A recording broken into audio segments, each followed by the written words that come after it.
Beyond the System by Kitsune. Chapter 10. License, Loyalty, and Fried Chicken.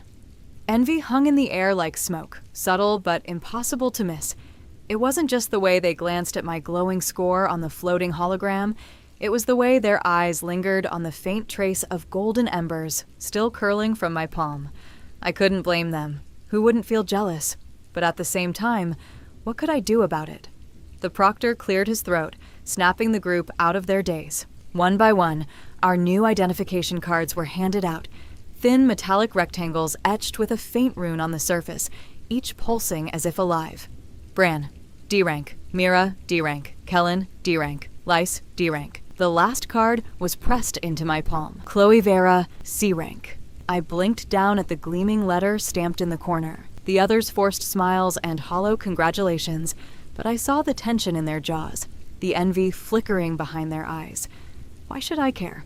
This was my reality now. We were told to take the rest of the day off and recover before attempting another gate. The proctor continued speaking as he lifted his card and turned it over. A strange barcode was printed on the back, glowing faintly with a thin blue light. Make sure to scan the code with your phone.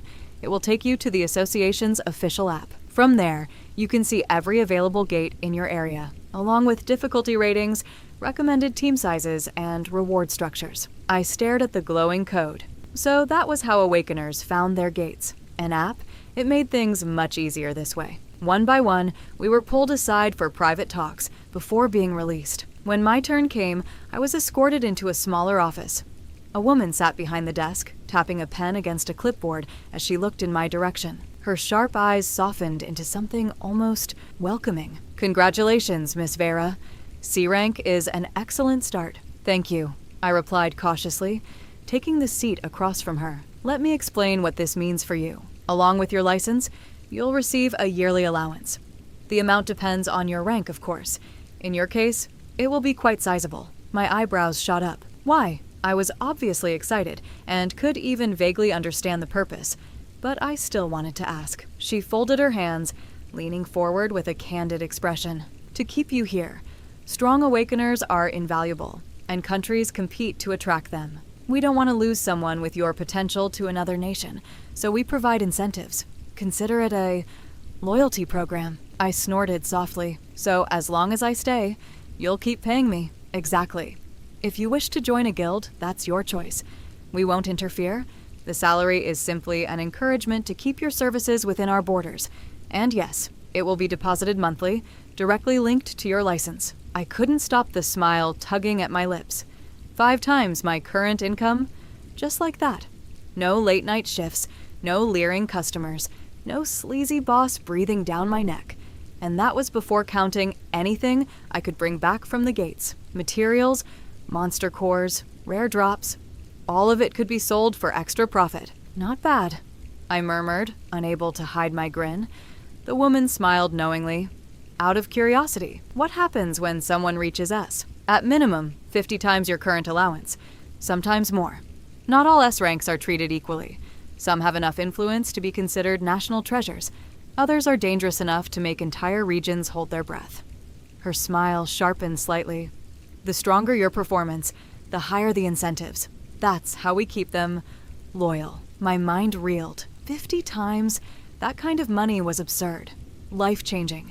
Entire generations could live comfortably off a single installment of an S-rank salary. I couldn't help but whisper, so the sky really isn't the limit. Not for someone like you. Her smile deepened before she stood. Your account has already been activated. Expect your first payment within the hour. When she dismissed me, I stepped back into the main hall, holding my license tightly.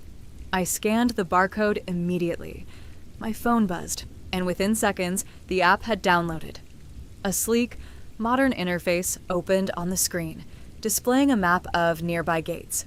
Flashing icons marked each one. Available. D rank available, C rank locked. Requires B rank or higher. My balance updated with a sudden ping. I nearly dropped my phone, a laugh slipping out before I could stop it. I quickly covered my mouth. This card is my license, my ID, and my bank account all in one. I really better not lose this thing. A few heads turned in my direction, but I didn't care. I slipped the card safely into my wallet, still giggling at the day's events as I made my way out of the association. You'd think that someone who had just come into sudden wealth would celebrate with a fancy dinner, dressed to the nines, clinking glasses of wine in some uptown restaurant. Not me.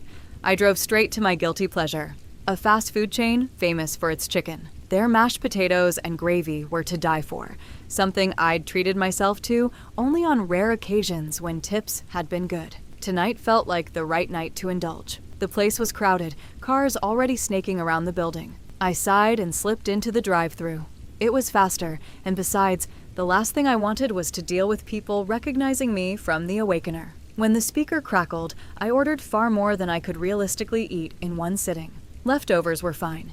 The advanced heating tech in this world was leagues beyond the microwaves of my past life. It would taste just as good later. By the time I got home, the smell of fried chicken had filled the car so completely that I almost gave in and tore into the bags right there. Somehow, I resisted. I carried everything inside like a treasure, warm paper bags crinkling in my arms and temptation following me all the way to the door. Once I was home, I peeled off the heavier layers I'd been wearing all day and kicked off my shoes with a sigh of relief. My feet could finally breathe. I carried the food to my desk, settled into my chair, and set the bags in front of me, while my computer hummed to life. If I were going to eat myself sick, I might as well do it while watching hunters fight for their lives. A quick search pulled up dozens of videos, streams of Awakeners diving into gates. It still amazed me how many people broadcasted themselves in what could easily be their final moments. But then again, people loved fame, and viewers loved blood. I clicked on one that caught my attention. The footage opened on a group facing a massive two-headed wolf. One head spat flame, while the other exhaled frost. The streamer shouted orders as they dodged fiery blasts and slippery ice patches, their swords and spells clashing against the beast's thick hide. I chewed thoughtfully on a drumstick as the party fought tooth and nail. Their mage unleashed a chain of lightning spells, forcing the wolf to stumble. The tank slammed his shield into the ground, creating a wall of force that absorbed the frost breath. Two rogues danced along the flanks, their daggers flashing in synchronized rhythm. The fight stretched on, brutal and exhausting, but they pulled through. Cheers erupted from the stream chat, donations flying in as the wolf collapsed with a thunderous crash. I leaned back, licking grease from my fingers. So that's what a C-rank gate can look like, huh? It made today's goblins and wolves look like child's play. I scrolled to another video. This one featured a single hunter fighting a monstrous centipede the size of a bus. His blade glowed bright red as he weaved between its many legs, cutting tendons with surgical precision. The centipede hissed and collapsed segment by segment until the hunter finally split its head clean in half. I whistled under my breath. One day, as I reached for my mashed potatoes, I froze. A presence brushed against me, followed by a dampness across my feet. I glanced down. "Inari," I exclaimed, smiling as my gaze met her golden, slit-pupiled eyes. Her silver fur shimmered faintly as her spirit body manifested, pressing against my legs. She'd grown, no longer the tiny creature that first licked my fingers, but now the size of a medium dog. Without hesitation, I scooped her into my arms. She was heavier than she looked, but with my enhanced strength, lifting her felt effortless. Her warmth pressed against me as she wriggled with excitement, licking my face again and again while her tail wagged like a banner of pure joy. I laughed, holding her tighter. Missed me too, huh? But her attention soon drifted downward. To the chicken, her ears perked, her nose twitched, and then, before I could stop her, she leapt from my lap, landing neatly on the desk. "Inari, don't!"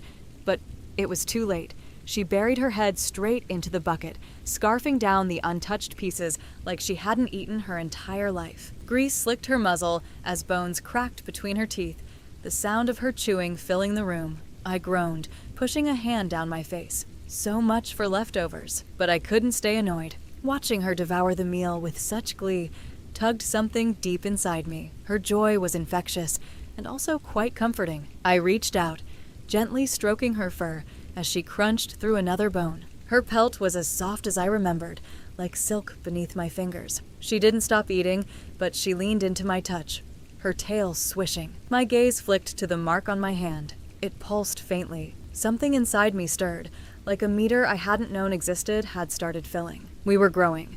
The battle inside the gate, the danger we had faced together, the bond forged through all of it, had pushed us forward, just a little, one step closer to her next tale.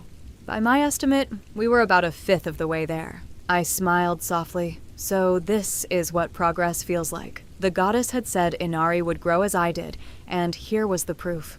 Not only could she manifest now, but she was strong enough to interact with the world around her, even if that meant stealing my chicken. Fine, I sighed, scratching behind her ears. Eat. You've earned it. She gave a muffled yip around a mouthful of bone, clearly pleased with herself. I leaned back in my chair. The stream continued playing on the screen, showing hunters risking their lives against terrifying beasts. And now, somehow, I was one of them.